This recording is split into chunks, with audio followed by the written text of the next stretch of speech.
Voilà, bonsoir à tous. Nous sommes jeudi et nous sommes particulièrement à Yaoundé et nous allons faire un direct avec Fafa. Et je pense que pour ceux qui nous écoutent et pour vous qui êtes là présents, je souhaiterais que la participation de tous soit vivante. Et je veux passer la parole à Fafa pour qu'elle nous pose sa préoccupation et ses questions, afin que nous puissions entrer dans le vif du sujet. Alors Fafa, c'est à toi, tu peux parler. D'accord. Voilà. Ok. Bonsoir à tout le monde, à tous les gens qui sont de l'autre côté. Bonsoir. Oui, merci. Alors en fait, je ne sais pas s'il faut que je répète ce que j'ai dit au début, si les personnes ont entendu. Non, ils avaient entendu, tu peux continuer. Voilà. Ah, super. D'accord. Donc il y a l'expression dans le marketing où on dit la publicité, ça vend du temps de cerveau disponible. Je pense que tu connais cette expression. Pas vraiment. Ou alors tu connais l'expression, on dit aussi si vous ne savez pas vous servir de votre cerveau, d'autres personnes sauront se servir de votre cerveau. Ouais, ça au moins je sais. D'accord. Elle est bien cette expression. Et donc en fait, je me disais, une personne qui a intégré que le cerveau des autres finalement, c'est comme le sien, c'est un outil de plus pour atteindre son objectif. Donc qui ne se contenterait pas de voir les autres comme divisés, séparés d'elle, mais comme des extensions d'elle-même.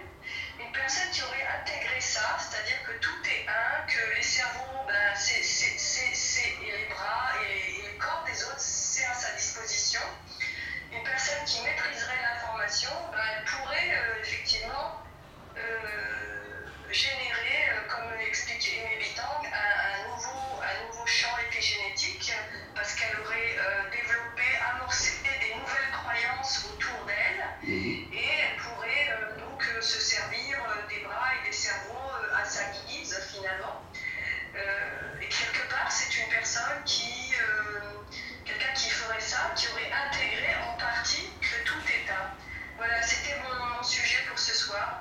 Je voulais savoir qu'est-ce que ça t'évoque. Disons déjà que c'est un très bon sujet et une très bonne préoccupation concernant l'épigénétique, parce que tout ça, quand on dit quelqu'un d'autre peut utiliser le cerveau de l'autre à partir de l'information, ou que celui qui contrôle l'information contrôle tout, ce sont des analyses qui sont claires, qui n'est pas trompeuse. Et on vit ça tous les jours au quotidien.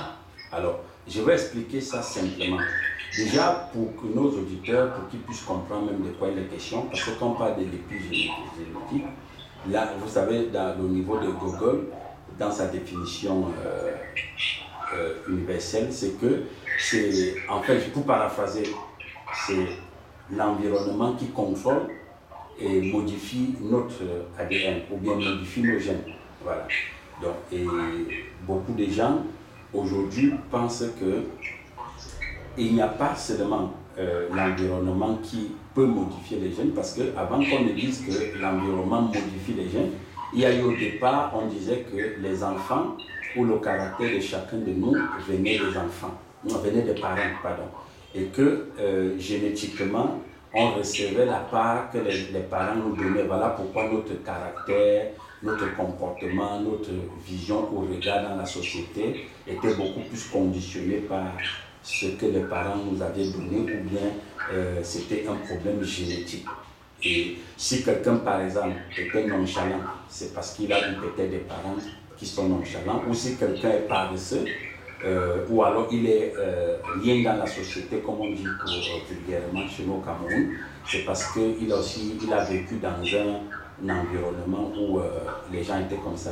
Mais sauf que quand vous poussez votre regard un peu plus loin, vous allez réaliser que avant même que l'environnement ne vienne modifier notre comportement aujourd'hui, où le mot épigénétique ne voit le jour, ce n'est pas quelque chose qui est nouveau.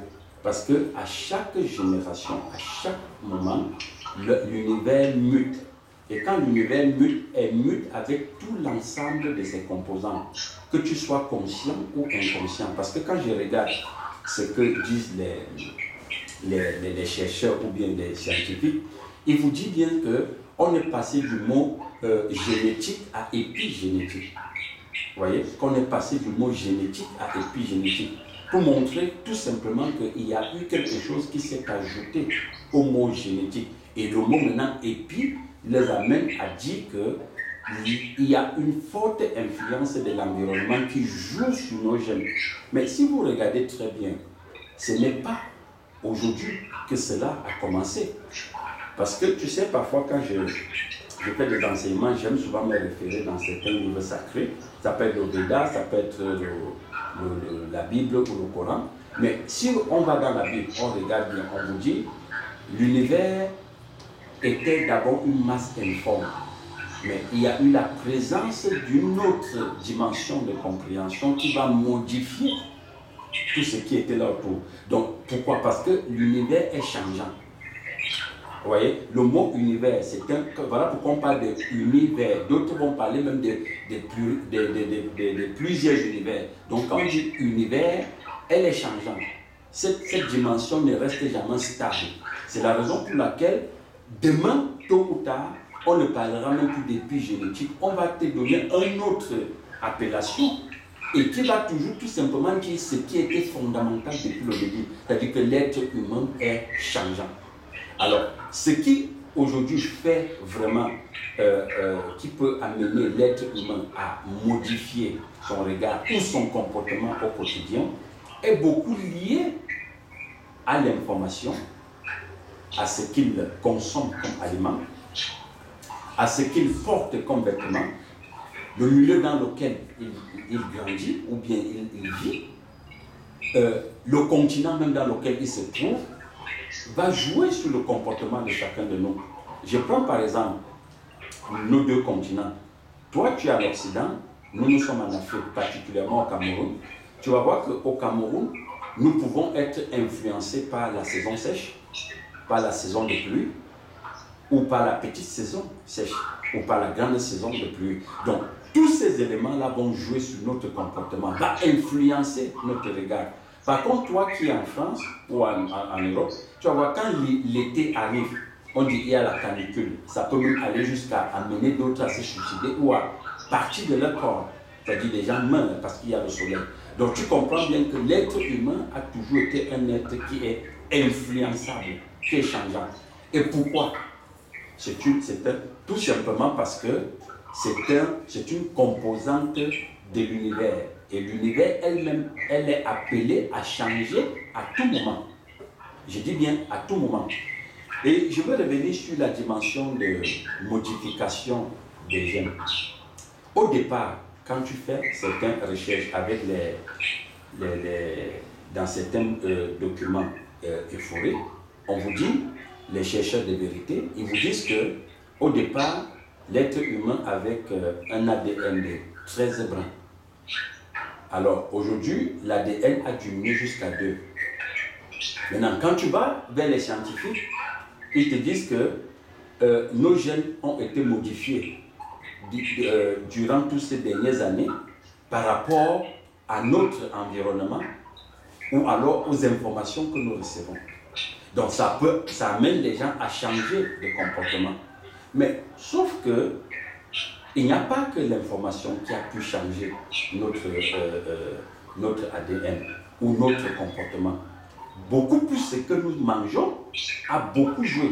Ce que nous consommons comme médicaments a beaucoup joué aussi sur nous, la modification de notre comportement au quotidien et influencer nos gènes. Si nous parlons de l'actualité actuellement, par exemple cette histoire de Covid, on vous dit bien, les vaccins ont pour rôle de venir modifier encore davantage le génome humain. Tu vois, le vaccin Covid va plutôt modifier l'ADN de l'être humain. Donc, tu vois, tout simplement pourquoi. Si à tout moment, on veut modifier l'ADN de l'humain, c'est parce qu'au départ, on sait bien que c'est une composante changeante. Tu vois, elle n'est pas une composante stable. C'est pourquoi tu vois, pour ceux par exemple qui lisent la Bible, on te dit quand on renvoie l'identité, on présente l'identité du Christ, on te dit il était inébranlable, ou bien il est inébranlable, c'est-à-dire le Christ n'est pas changeable. On ne peut pas le changer. Mais tout ce qui est tiré, produit de l'univers, de société, est un produit qui est changeable. On peut modifier à tout moment. Et pour ouvrir encore davantage cette dimension de changement, ou bien de dire quelqu'un peut utiliser le cerveau de l'autre pour travailler avec ou pour faire ce que tu dis là, tu vas voir par exemple, regarde la chirurgie esthétique aujourd'hui. Ça nous renseigne sur quoi? Ça nous renseigne sur la dimension du pouvoir de Dieu qu'a les êtres humains aujourd'hui. C'est-à-dire un être humain se lève, il dit je peux modifier ton appareil génital, je peux modifier ton nez, je peux modifier tes oreilles, je peux modifier tes ongles. Donc je peux tout changer sur toi. Tu vois, on veut bien te faire comprendre que le produit qui est en face, qu'on appelle l'humain, est un produit qu'on peut modifier à tout moment, de l'intérieur comme de l'extérieur. On peut l'utiliser à tout moment comme un fonds de commerce. On peut l'utiliser sur le plan métaphysique. On peut utiliser sa mémoire, on peut utiliser son esprit pour faire de l'argent avec. Ça se fait. Donc, cette dimension n'est pas nouveau pour moi. C'est quelque chose qui ne me donne vraiment pas et qui ne me laisse pas perplexe. Pourquoi? Parce que quand vous plongez votre regard dans l'histoire de l'univers, vous vous rendez compte que l'univers a toujours été une dimension qui est variable et changeable. Et avant qu'il y a quelqu'un ici qui veut poser une question, et puis avant qu'elle ne pose sa question aussi, et regarde ce que dit la Bible. On vous dit au départ, Satan était un être de lumière. Et si nous renvoyons Satan à l'univers, voilà, si on renvoie Satan à l'univers, ou à cette poussière qu'on dit dans les Écritures qu'il a été tiré, que tout composant a été tiré d'elle, tu vois, il passe d'être de lumière à être de ténèbres. C'est une forme. C'est une forme qu'il prend. Donc ça veut dire que c'était un être changeable, variable. On peut changer sa condition à tout moment. Il est influençable. Et dans les Écritures, on te dit, qu'est-ce qui influence l'univers? On dit parce que l'univers veut avoir une position qu'elle n'avait pas. Alors, qu'est-ce qui change le comportement des êtres humains au quotidien? Mais parce que les êtres humains ne savent pas qui ils sont et ils n'ont pas la dimension du Christ. Donc, avec les propositions de publicité, comme tu dis, on peut changer sa condition. Parce que dans le marketing, moi j'ai fait commerce international. Dans le commerce international, on te dit, tu peux vendre un produit qui n'a pas la valeur de 50 € à quelqu'un à plus de 1000 €. Tout simplement parce que tu as su comment parler à son âme. Et je me souviens quand j'étais à Paris, et à l'époque quand je faisais ma formation dans les parfums, je disais aux gens, je peux vendre les pipis de chat dans les bouteilles comme si c'était des parfums et on va acheter. Et là, je ne blaguais pas parce que je pouvais le faire. Vu ma capacité de présenter mon produit à tous ceux que j'accostais. Donc, tu vois, donc il y a ça. Parce que les humains, aujourd'hui, qui sont en dehors de la force, de la vérité, de la dimension supracosmique, ils aiment bien qu'on parle à leur âme. Et quand tu élèves leur chair, ils changent. Voilà pourquoi le monde aujourd'hui n'est que commerce. Et on te dit l'univers c'est un commerçant. Parce qu'à tout moment, il peut présenter son produit et modifier le regard de chacun, modifier l'espoir de chacun, modifier les gènes de chacun, modifier même le corps de chacun de nous, juste pour se faire de l'argent. Donc, le mot épigénétique, ce n'est qu'un mot que d'ici quelques années va disparaître aussi et faire place à un autre mot. Nous sommes dans la sémantique. Et la sémantique n'a été créée que pour masquer le fond même de la variante de l'univers. Parce que l'univers est une composante variante. Il y a longtemps, on avait des maladies qu'on appelait la poliomyélite, mais aujourd'hui, on ne les appelle plus comme ça. Il y a des maladies dont le nom a disparu, mais ça ne veut pas dire que la maladie en elle-même a disparu. Mais elle est là, elle a pris un autre nom, elle a changé d'appellation. Donc, il n'y a pas que l'être humain qu'on change. Même les maladies changent de nom. Les voitures changent de nom. Les habits changent de nom. Les marques de produits changent de nom. Est-ce que tu vois? Donc, on peut à tout moment changer tout ce qui est dans l'univers. Voilà. Donc, c'est un peu ce que je peux dire pour le moment, en permettant, avec ta permission, permettant à celle qui voulait poser aussi une question, et pour qu'on puisse développer, quoi. Voilà. Bon, ma question était que, étant donné qu'on voit l'univers muter, et là tu parles de ceux qui dominent, je n'appelle les alliés, j'appelle les conscients, ceux qui dominent sur les autres. Est-ce que la mutation de l'univers n'a pas eu d'effet sur eux? Est-ce que la mutation de l'univers n'a pas eu d'effet sur leur comportement? Voilà. Donc la question c'est que est-ce que la classe élitiste du monde, comme l'univers mute, est-ce que l'univers n'a pas eu aussi une influence sur eux? Mais bien sûr, quand on parle de ceux qui peuvent utiliser le cerveau des autres, c'est tout simplement parce qu'ils ont été plus accessibles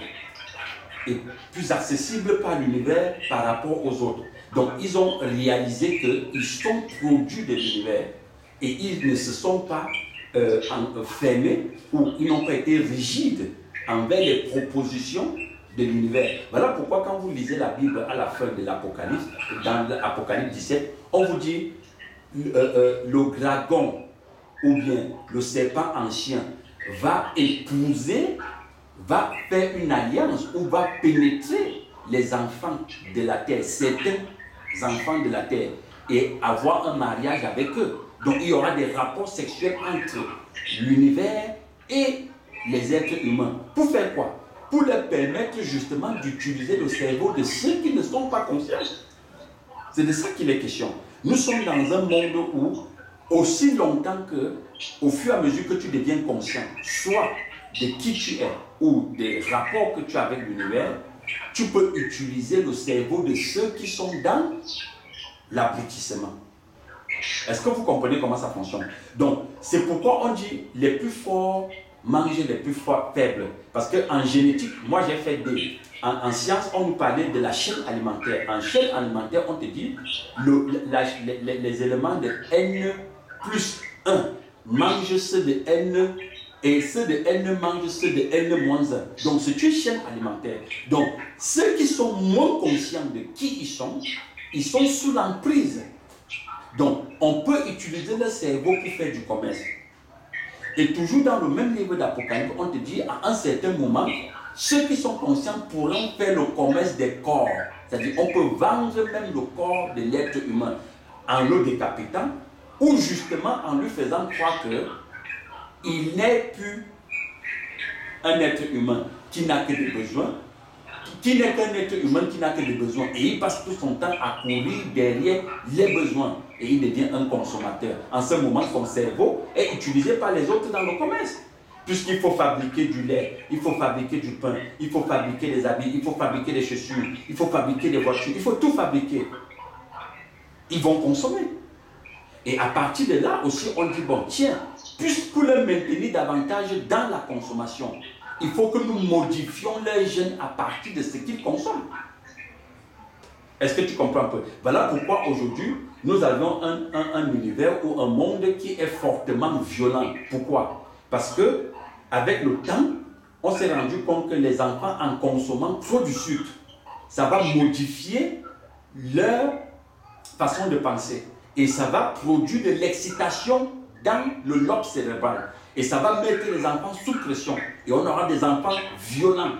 Alors, si ce n'est pas le sucre, ça serait de l'acide urique.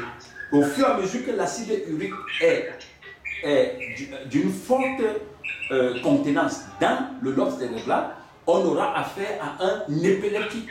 Et un épileptique, c'est quoi? C'est un consommateur de médicaments. Et ça va faire tourner Monsanto et reste. Est-ce qu'on se comprend? Donc, voilà pourquoi ceux qui ont bien compris comment fonctionne, qui est l'être humain, ils peuvent se faire de l'argent sur l'être humain. Ils peuvent influencer le comportement, changer le regard de l'être humain à tout moment. Voilà un peu ce que je peux encore dire concernant ces éléments. Voilà, Fafa, c'est à toi la parole. Merci. Alors, je d'abord la première question, c'est comment s'appelle le prénom de la dame qui pose toujours des questions dans tes vidéos? Christine. Enchantée, Christine. Voilà. Enchantée. Ah oui, enchantée ma soeur. Alors, je te lis un peu les commentaires que j'ai des gens qui me suivent. Voilà. Il y a Dimétil qui me faisait remarquer que l'épiphyse, le mot épiphyse, la glande pinéale, commence comme épigénétique. Voilà. Voilà, donc je me disais, bah oui, ça a l'air logique puisque c'est comme un projecteur. On explique que la glande pinéale, en fait, elle nous projette comme un projecteur de ce que l'on voit. Et effectivement, ça peut être influencé par ce qu'on croit. Cette projection de comment on voit le monde, c'est influencé par nos croyances. Donc ça revient, ce épi rappelle que s'il y a une influence de ce qu'on croit ou de notre environnement. C'est ça. C'est ça. Voilà. Et tu voulais que j'intervienne, je pourrais ajouter quelque chose sur le commentaire de ce monsieur qui est très intéressant. Parce que quand on parle même de la glande pinéale, pour les ufologues et pour certains chercheurs de vérité, ou bien des médiums, ils vont te présenter la glande pinéale comme le troisième œil.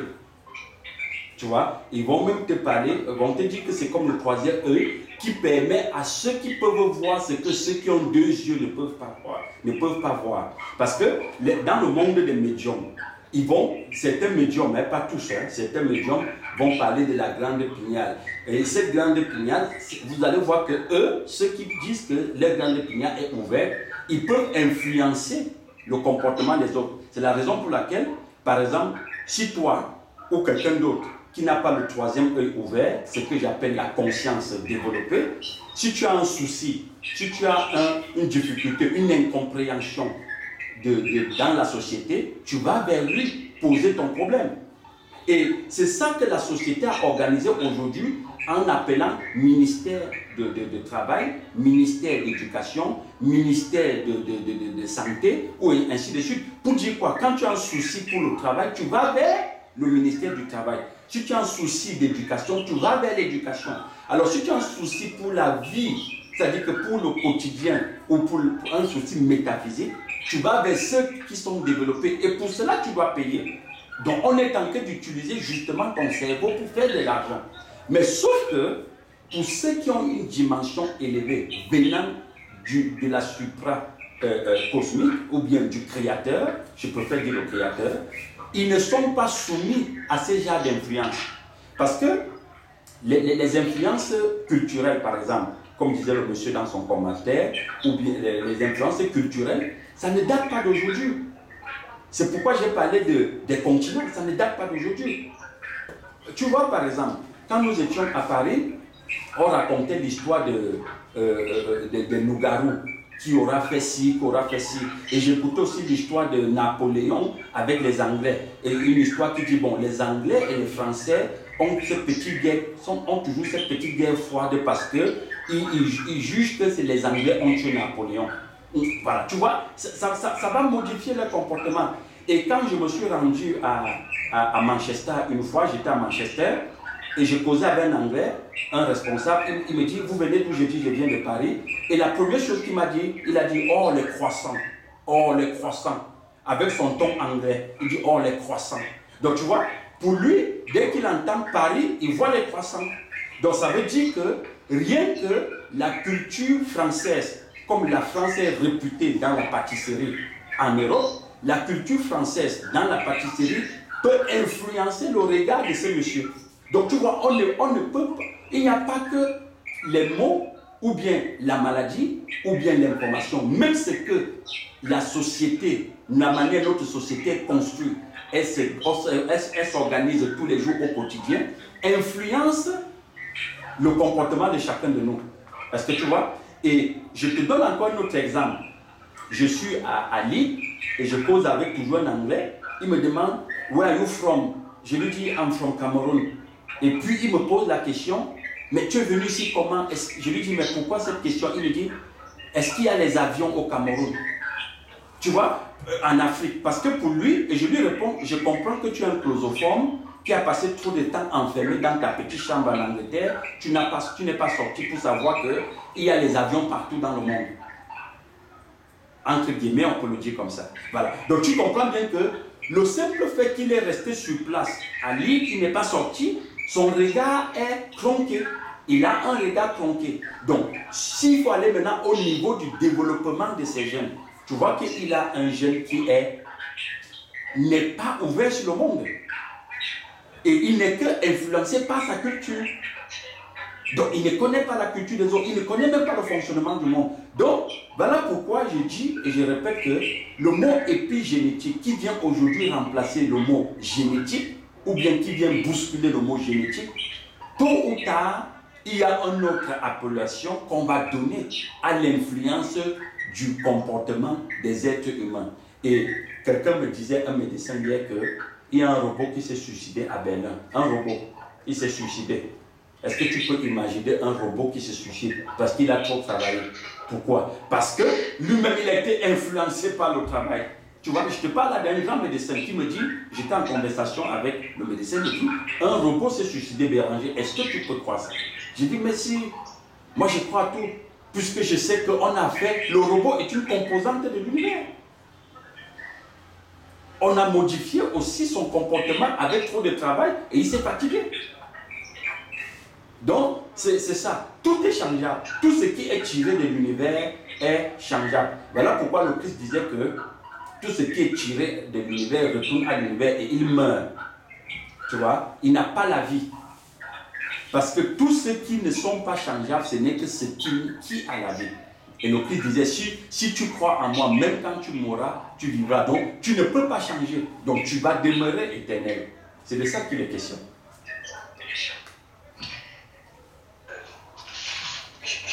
Justement, je voulais rebondir sur ça. Oui, vas-y, je t'écoute. Par rapport, en fait, bon, déjà, je repars sur le commentaire de Christine qui demandait est-ce que les influenceurs, finalement, sont aussi modifiés. Et tu disais, bah oui, ils épousent, finalement, exactement, l'identité, voilà. Ils épousent l'identité de l'univers. J'avais juste une petite pensée par rapport à ça, c'est qu'en fait, il y a des gens, par exemple, qui développent énormément les ordinateurs et qui ont des enfants qui n'ont pas d'ordinateur, c'est-à-dire qu'ils sont très conscients que ce n'est pas quelque chose qui va développer la conscience de leurs enfants. Et en tout cas, ils ont une manière d'utiliser l'ordinateur qui n'est pas celle d'autres personnes qui ne sont pas au courant. Et donc, je me disais que c'est pas forcé qu'un influenceur, donc quelqu'un qui essaye de manipuler finalement l'opinion collective, la croyance collective, c'est pas forcé qu'il épouse cette croyance, c'est pas forcé que quelqu'un qui, par exemple, si ton identité c'est celle du créateur, tu ne vas pas avoir peur de la mort ou de la maladie, ou je dirais même que tu sais quelque part que ton corps n'est pas vraiment réel, ce n'est pas ton essence, c'est une forme, mais ce n'est pas ton essence. Exactement. Et donc tu ne peux pas, quelque part, je pense qu'il y a des influenceurs qui savent très bien que ce sont des peurs qui sont illusoires, même si elles vont modifier ton corps. Par exemple, quelqu'un qui a très peur d'attraper une maladie, souvent on se rend compte qu'il attrape une maladie. Donc on est conscient que nos croyances peuvent nous faire traverser des expériences très désagréables sur la maladie, par exemple. Et je pense qu'il y a des influenceurs qui sont conscients de cela et qui n'épousent pas, donc qui ne vont pas forcément se protéger de certaines maladies parce qu'ils n'en auront pas peur, en fait, tu vois. Je te comprends. Donc tous les influenceurs ne sont pas forcément modifier. Oui. J'avais quelque chose à... Oui, j'avais quelque chose à ajouter un peu, ma soeur. Tu vois, je me suis toujours posé la question au niveau des hommes spirituels. Parce que moi, pour moi, je savais que les hommes spirituels ne peuvent pas attraper des maladies liées à l'alimentation. Oui. Par exemple, comme l'obésité, par exemple, comme le diabète, on sait que c'est l'alimentation qui... Le cancer. Oui. Donc, pour moi, la conclusion que je tirais dedans, c'est que tu peux être spirituel, tu peux être conscient, tu peux avoir le Père, mais il faudra aussi être conscient que le corps que tu occupes sur cette terre doit être nourri, doit être alimenté convenablement comme le Père l'a prévu. Donc la spiritualité, ça marche avec tout ça. Donc quand tu as parlé encore tout à l'heure de l'alimentation qui modifie les gènes des enfants, ça m'a un peu fait penser encore à ça. Donc on est conscient, mais il faudra aussi être conscient que on vit, oui, que ce corps est là. C'est quoi donner au corps. Voilà, c'est un peu ça. Alors papa, tu as compris ce qu'elle dit? Oui. Voilà. Je voulais... Vas-y, c'est à toi. Alors, Christine, c'est bien parce qu'en fait, c'est sur ça que je suis encore en train de... Je n'ai pas encore fixé sur l'évolution, en fait, parce que tu connais le phénomène des restérianistes? Oui, ça, on sait, on connaît. Ouais. Voilà, et donc, quelque part, tout le monde pense que manger et boire, le jeûne, par exemple, le jeûne de 40 jours, il y a beaucoup de gens qui pensent qu'au bout de 40 jours, on meurt. Et il y a beaucoup de gens qui pensent qu'on est obligé de manger et de boire, il y a des gens qui ne mangent plus et qui ne boivent plus. Donc, qu'est-ce que... Voilà, c'est ça. Est-ce qu'on est vraiment un corps? La question, c'est comment on se ressent si on mange des choses qu'on pense être nocives pour nous. Peut-être que c'est plus le conflit intérieur qui nous rend malades. En même temps, je suis d'accord avec Christine, il y a des choses qui sont claires. Si je vais mettre ma main dans le feu, elle va probablement pas tenir le coup. Il y a des choses qui mécaniquement, il y a comme des lois mécaniques qui sont celles de cet univers. Alors, que penses-tu, Béranger? Voilà, il y a pratiquement 2 ou 3 questions dans ce que tu disais et qui est très intéressant. Mais avant ça, je reviens d'abord sur la partie de ces gens qui peuvent avoir des influenceurs qui n'épousent pas forcément l'identité de l'univers. Et là, je suis d'accord avec toi, mais ça, ce sont des influenceurs du premier degré de l'échelle de Maslow. Donc, ils ne sont vraiment pas influenceurs conscients. Parce que je parle là des influenceurs conscients, c'est-à-dire, quand je dis pas de conscients de qui est l'univers. Parce qu'il faut que je fasse un point là-dessus. Or, parce que je suis d'accord aussi avec toi, parce qu'on peut avoir quelqu'un qui met sur pied un ordinateur et à partir de son produit qu'il a mis sur pied, il vend aux autres, il se fait de l'argent. Je ne suis pas à ce niveau-là. Lui-même, il n'est qu'un produit de société qui est influencé par la société et qui est modifiable. Est-ce que tu vois? Qui est modifiable. Parce que lui-même, on le modifie. Même ceux qui ont épousé l'univers, je dis même ceux qui ont épousé l'univers et devenu la projection de l'univers, ils sont changeants. C'est-à-dire, on les change, on modifie leur regard tous les jours. C'est pourquoi, Faka, observe bien, quand on parle de pandémie mondiale, Covid, et que tu lis, je pense, ça doit être j'ai lu un documentaire qui circulait là sur le net, où un gars comme, comment il s'appelle là, le conseiller de Mitterrand, là, comment il s'appelle encore là, oui, Attali. Attali disait en 80 ou en 82 qu'il y aura une crise, une pandémie mondiale, et on va permettre que dans la pandémie, on va amener, c'est-à-dire que les moutons vont aller eux-mêmes se livrer à l'abattoir. C'est ce qu'il dit. Il dit les moutons iront. Qu'est-ce qu'on appelle par mouton? Mouton, ça veut dire tout simplement celui qui n'est pas conscient. Et qui croit que quand on dit, bon, parce que c'est la pandémie Covid, vaccinons, mais tout le monde se vaccine. Quand on dit c'est la pandémie Covid, restons à la maison, tout le monde reste. Quand on dit pandémie Covid, ne portons plus les habits blancs, portons seulement les habits rouges, tout le monde le fait. Pourquoi ça marche? Justement parce qu'on a déjà modifié leur gène au départ, même dans l'alimentation qu'ils mangent, dans l'éducation qu'ils ont pris à la base. C'est à l'école qu'on nous a dit que pour que je ne meure pas de maladie, il faut que je fasse attention au virus.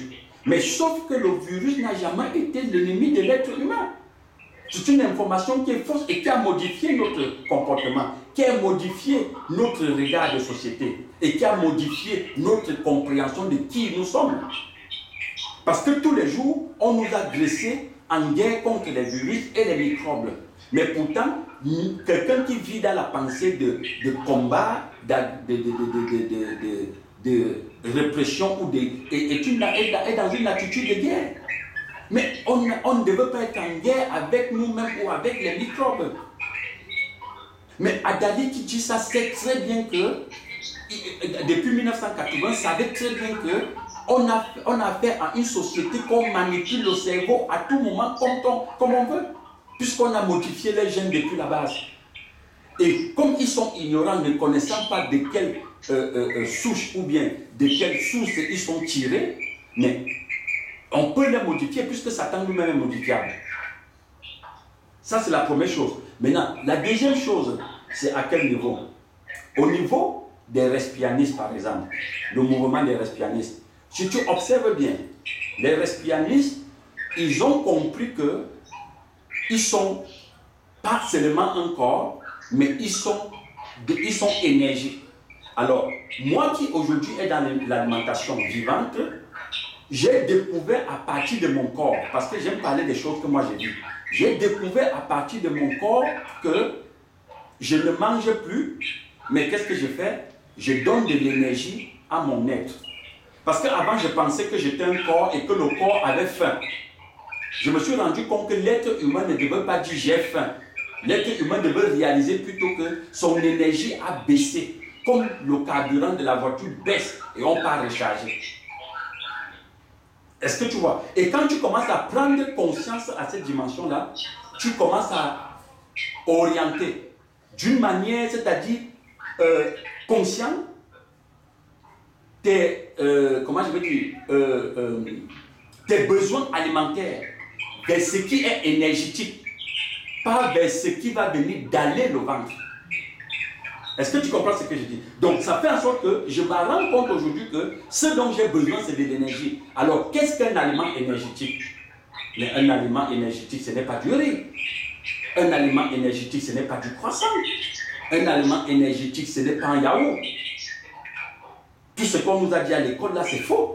Un aliment énergétique, c'est des fruits. Dans les fruits, on trouve de l'énergie. Et qu'est-ce qu'un aliment d'entretien? Puisque je suis comme une voiture qui doit s'entretenir et prendre du carburant. Mais c'est des légumes. C'est la raison pour laquelle même dans les dessins animés des enfants, on dit, pour bien avoir une bonne croissance, prends 5 fruits et 5 légumes par jour. On ne dit pas 5 croissants, ou 5 fromages, ou 5 chocolats. Non. Ou 5 pots de yaourt. On te dit bien, prends 5 fruits et légumes par jour. Et si je peux me permettre de le citer, le professeur Joyeux, qui est en France, peut-être tu le connais, dit bien dans une de ses conférences que s'il faut qu'il prescrive du yaourt à quelqu'un, c'est que cette personne-là est prête pour l'au-delà. Il dit, je n'ai rien contre les yaourts, mais s'il faut que je prescrive du yaourt à quelqu'un, c'est que cette personne est déjà prête pour l'au-delà. Ça veut dire que c'est quand la personne est en train de partir de son corps que lui peut prescrire un yaourt pour dire que le yaourt n'est pas un aliment fait pour notre corps. Ça, c'est la première étape. Maintenant, la deuxième étape qui est celle des respianistes. Les respianistes ont découvert qu'il y a un niveau où je ne suis pas encore, que peut-être j'y serai bientôt, ont compris que, mais tout ce dont j'ai besoin, c'est de l'énergie pour me connecter davantage vers le divin. Et qu'est-ce qui est notre premier élément de base pour notre existence? C'est la respiration. Le deuxième élément de base pour notre existence, c'est l'alimentation. Le troisième, c'est quoi? C'est le repos. Le quatrième, c'est quoi? C'est justement le jeûne dont tu parlais.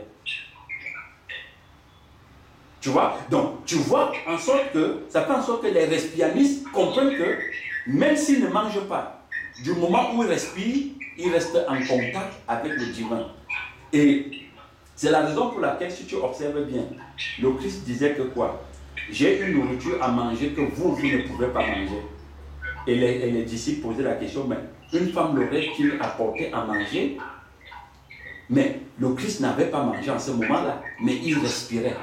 Et il savait qu'en respirant, sa connexion n'était pas coupée.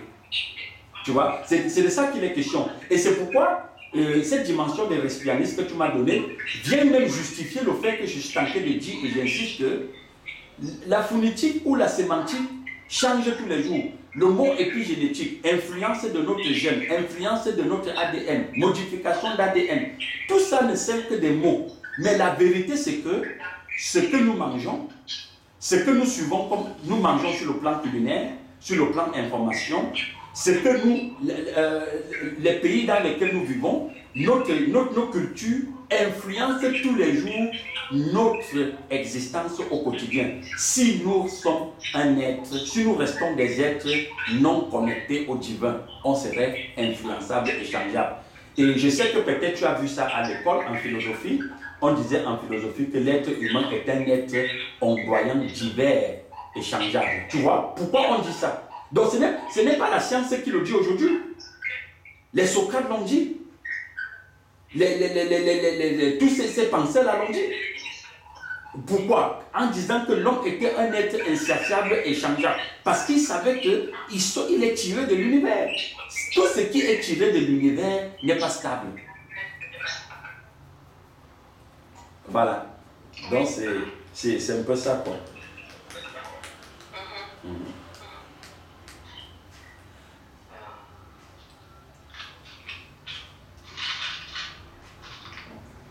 Est-ce que Christine a quelque chose à rajouter? Parce que là, je ne vois pas trop. Non, justement, ce que le frère vient de dire, c'est justement ça. Parce que je m'en rends compte.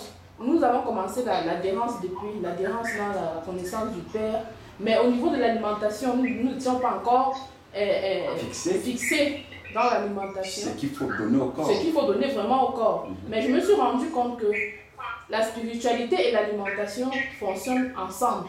Ce n'est pas détaché. Parce qu'au début même, je me demandais, mais pourquoi, qu'est-ce que l'alimentation a à y voir avec la spiritualité? La spiritualité, c'est la spiritualité, l'alimentation, c'est autre chose. Mais au fur et à mesure que je suis entrée dans l'alimentation, prendre soin de son corps, parce qu'il faut être conscient de son corps, c'est important. Parce que le corps c'est le véhicule qui nous accompagne dans ce monde terrestre-ci. Nous ne sommes qu'en location de ce corps. Si tu ne prends pas soin de ta maison, si tu ne laves pas ta maison, si tu ne nettoies pas ta maison, mais ça va t'étouffer. Ça va t'étouffer. Donc, c'est le même rôle que le corps joue. La spiritualité et prendre soin de son corps, c'est important. Et depuis que j'expérimente ça, c'est magnifique, ma soeur. C'est magnifique, vraiment. Donc, je suis d'accord avec ce que le frère vient de dire. Après, je sais pas, j'ai une phrase là qui me vient. Il faut plus faire attention à ce qui sort de notre bouche que ce qui rentre dans notre bouche. Ça, c'est Jésus qui a dit ça. Et oui, justement, c'est Jésus qui dit ça dans la Bible. Voilà, c'est dit dans les évangiles. Là. Ah voilà. Et si on prend cet angle-là, tu vois, il faut bien le prendre à partir du contexte dans lequel l'enseignement était présenté. Pourquoi? Parce que les pharisiens, les sadducéens et les gnostiques voulaient beaucoup démontrer au Christ ou bien aux missionnaires évangélistes, parce que même les pôles ont subi cette difficulté que c'est parce que pour être un vrai spirit, c'est ce que tu manges. Mais tout ça c'est faux, parce qu'à la base celle-là était fausse. Pourquoi? Parce que s'il fallait penser comme ça, on doit enlever la dimension, tu venais tout à l'heure de dire que même notre culture peut influencer sur nous. Parce que l'apôtre Paul dit ceci à ses frères, à Pierre. Ce n'est pas parce que les autres sont venus de Jérusalem que tu ne dois plus manger avec les païens. Parce que Christ est la fin de la loi. Tu vois? Et ce n'est pas parce que tu portes tel vêtement que tu es vraiment chrétien ou alors que tu es vraiment connecté au divin. Alors ce que moi je suis en train de dire, c'est que l'esprit d'un être humain qui est ouvert au divin, cette lumière qu'on appelle le divin, elle te fait prendre conscience et réaliser que ton véhicule ou ton vaisseau spatial qu'on appelle le corps, elle fonctionne comme une machine qui a besoin de carburant et d'entretien. Et l'entretien de notre corps ne peut pas être fait en dehors des légumes. Et le carburant de notre corps ne peut pas être fait en dehors des fruits. Ça, c'est la première chose. Et de deuxième chose, l'appareil que nous sommes a un autre appareil qu'on appelle l'appareil digestif. Et cet appareil digestif est comme le premier moteur. Est-ce que tu sais que notre appareil digestif est plus puissant même que le cerveau humain? Parce que c'est elle qui va mettre en mouvement tout ce que tu donnes au corps jusqu'à son évacuation.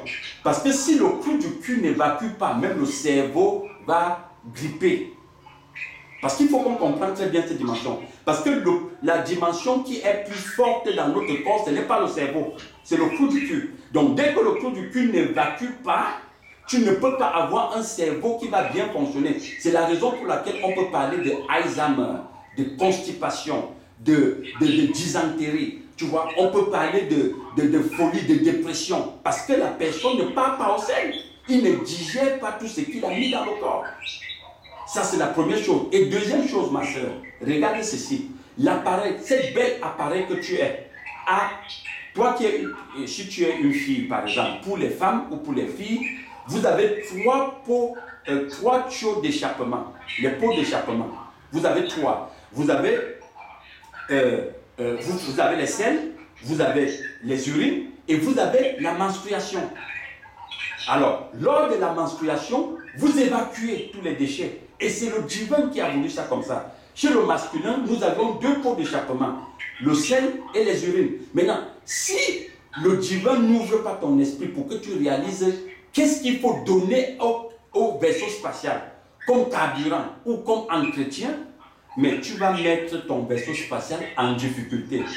Si tu as une voiture où tu es là peut-être garée dans ton parking, par exemple, moi j'ai une voiture et j'ai constaté quelque chose avec ma voiture. Je me suis rendu compte que ma voiture, son nul de vidange, il est écrit sur son, comment vous appelez ça, sur le moteur. Et j'ai posé la question quand je suis allé à la vidange, j'ai demandé, mais pourquoi on a écrit le type d'huile sur mon moteur? Le monsieur m'a répondu, parce que le constructeur de ce moteur ne veut pas que tu donnes n'importe quelle huile à ta voiture. Le jour que tu essaies, tu coules ton moteur, c'est fini. Et si tu coules ton moteur, prépare pratiquement 2500 € à 3000 € pour pouvoir acheter un autre moteur. Tu vois comment il me dit? Donc ça veut dire que si les êtres humains dont tu parlais, des influenceurs, peuvent construire un appareil et donner des prescriptions claires de ce qu'il faut faire avec le moteur, combien de fois le divin?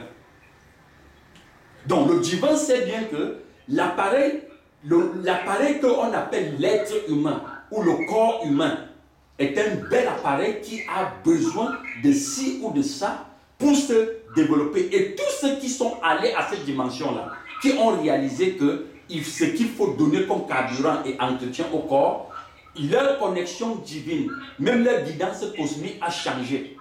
Leur approche avec le Créateur a changé. Leur élévation a changé. Ça, je suis clair avec ce niveau-là. C'est pourquoi les respianistes dont tu parles là, ils ont d'abord commencé à manger comme toi et moi, c'est-à-dire du vrac, c'est-à-dire du foupou. Mélanger tout dans l'organisme. Mais qu'est-ce qui les a amenés à devenir des respianistes? Mais ça ne peut qu'être une conscience.